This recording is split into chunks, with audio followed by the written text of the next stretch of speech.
Hello, my name is Whitney Lemon. I work on Google's Get Your Business Online team, and joining me today in the Google small business community is Ben Boyd.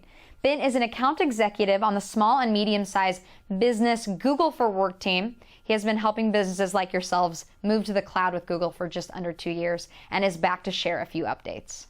How are you? I'm doing great. Thanks so much.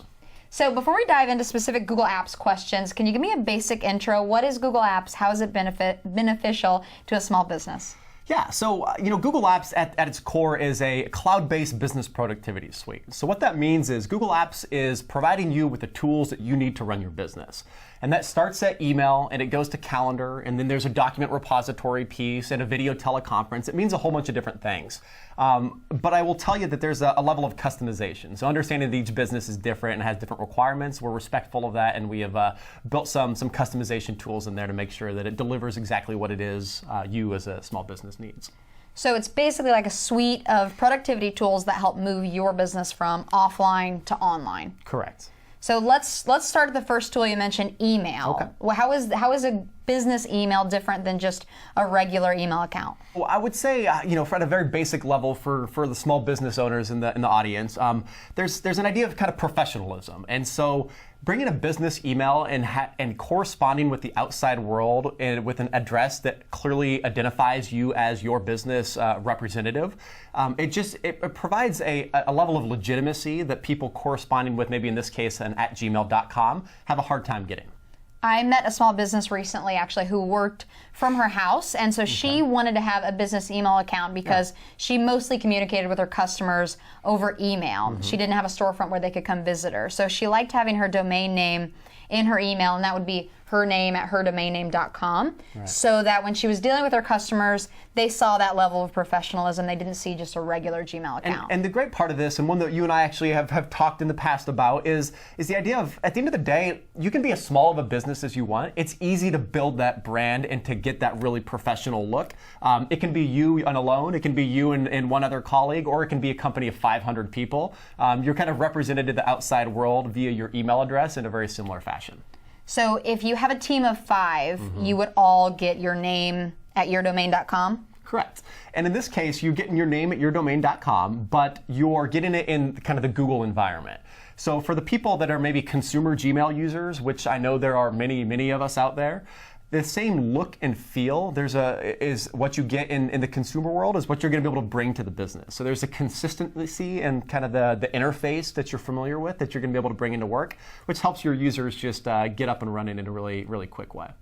The second thing you mentioned was calendar, I believe. Yeah. How is the online calendar going to help a small business? Yeah, so calendar, I think, is a great example, right? It's a great example of Google just figuring out ways to take what is something that everybody is familiar with in a kind of a boring way and taking it to maybe the next level.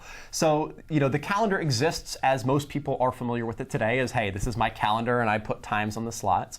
There are team calendars so that you can now have a calendar for the collective group. It's not just a person to person, but it can be a person to a group or a person to a team sort of interaction. And then it's, there's an ability to pull all of the other tools into calendar as well. So we touched on a lot of things, but in calendars, you can drop video teleconference links so that you can meet in this digital forum as if somebody might not be able to make it to the physical workspace. Do you have an example of a small business using calendars effectively?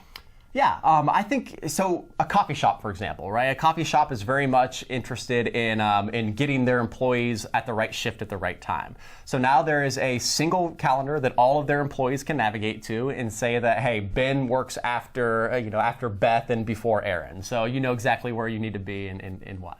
So just staffing in general will be helpful, and you can check it online. It updates, and as long as you have access to that calendar, you can be at home, like getting ready for your shift, and double check that you're actually on at the right time. And we touched on mobile a few times, and now your ability to look at your phone on the way into work to make sure you're going to the right place and you have everything that you need.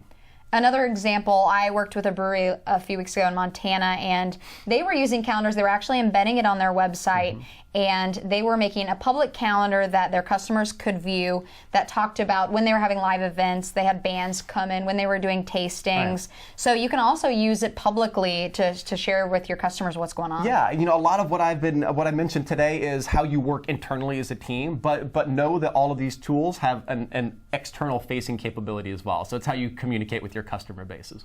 What about Google Drive? That was another tool you mentioned within the Google Apps Suite. How does a small business use Drive? So Google Drive gives a team an ability to put all of those important documents that they work on every day in one single place. And so not only is it a repository, or is it a place that you as a member of a team can navigate to in order to access that document, but we have some built-in functionality that just better connects the members of those teams.